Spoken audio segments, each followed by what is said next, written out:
What if the shirt that you're wearing was made by someone who worked for 18 hours a day, was never paid for their craft, tried in a sweatshop, and went to sleep without food in a shady factory? Would you still call that fashion? Would you still call it trendy? Would you still wear it? Introducing ZARA, a company owned by Inditex Group. This Spanish fashion chain has been known by almost every person in the world. It is owned by Europe's wealthiest man, Amancio Ortega. Currently, Inditex has named Oscar Garcia Mercedes as its new CEO and Marta Ortega Perez, the daughter of the company's founder, as its incoming chairperson. The global fast fashion icon and a Spanish giant, ZARA, is seen on every high street, in every mall, known for its fashion collection. In Australia alone, it has 19 stores and employs hundreds of employees. But behind this stylish exterior lies a system that has failed. And it has failed the most essential asset of the company, its own people.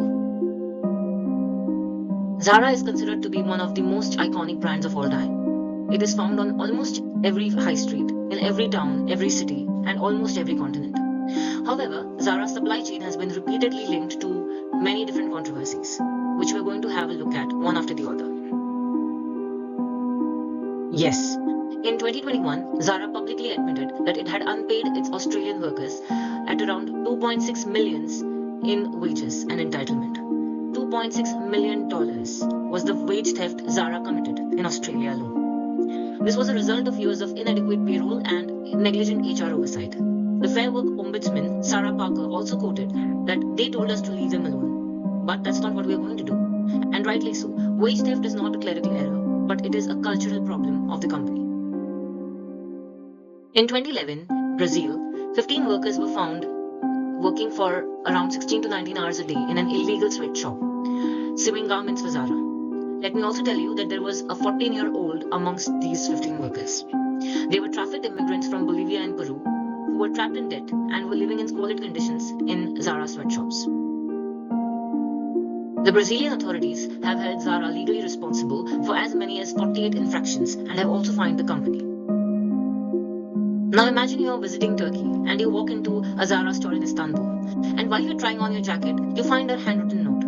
You open the note and it reads, "I made this item you're going to buy, but I didn't get paid for it." In 2017, this actually happened when workers from Bravo Tekstil, Turkish supplier, hadn't received wages for months, even after producing so many clothes and garments for ZARA. The factory was shut down. However, ZARA's HR policies were again very reactive, not responsible at all. No meaningful support for the underprivileged workers. ZARA has constantly been in controversies regarding inhuman working conditions, modern slavery, child abuse, and underpaying the workers. Sometimes it is also associated with wage theft, as in Australia. ZARA doesn't only pollute the environment with its unsustainable, fast-moving fashion collection, but it also is a hotspot of unethical and unfair labor practices. It has constantly been a part of multiple controversies that suggest that company does not consider the best interests of its employees, but only demands efficiency without paying for the original craft and cost of the produced item. ZARA doesn't publish its Employee Net Promoter Score, ENPS, which is a red flag in itself. But on Glassdoor, it scores 3.3 on 5. Only 58% of employees say that they'd recommend ZARA to a friend as a workplace. That's not engagement. And when HR fails to engage, employees disengage, leading to high turnover, loss of trust, and reputational risk, which ZARA is currently facing. Throughout the global controversies, ZARA's HRM decisions have been reactive, fragmented, and silent at times. While ZARA claims sustainability on its website, its HR practices speak a completely different language. The one that suppresses the labor voices, is engaged in unfair HR practices, and culpable for unethical supply chain practices. The contemporary human resource management practices aren't just about payroll and policies.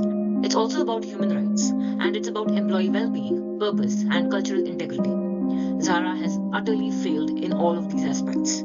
Not once, not twice, but systematically failed in every city, in almost every country, through so many years. As for ZARA's current HR policy, there is no unified global oversight for ethical labor practices. There is little employee voice in decision-making processes. Amidst all these controversies, my recommendation to the CEO in order to combat these would be to appoint an independent chief human rights officer and embed within the HR leadership reporting powers and transparency obligations. Not only this, but also I recommend that a human rights committee must be created, which has to be appointed by the board itself, and it consists of at least two human rights activists that keep a strict check on the global unified HR practices. Someone whose sole job is to protect the rights of workers from Sydney to Sao Paulo and from Istanbul to Shanghai. In this case study so far, Zara has taught us that silence does not only mean being neutral. When you outsource your ethics, you support exploitation. Zara needs global accountability and it must act responsibly for its future endeavors to keep ethical customers like you and I engaged with the brand. Because buying clothes doesn't mean buying someone's misery and tears. I'm Simran Singh, student ID 25178486. Thank you so much.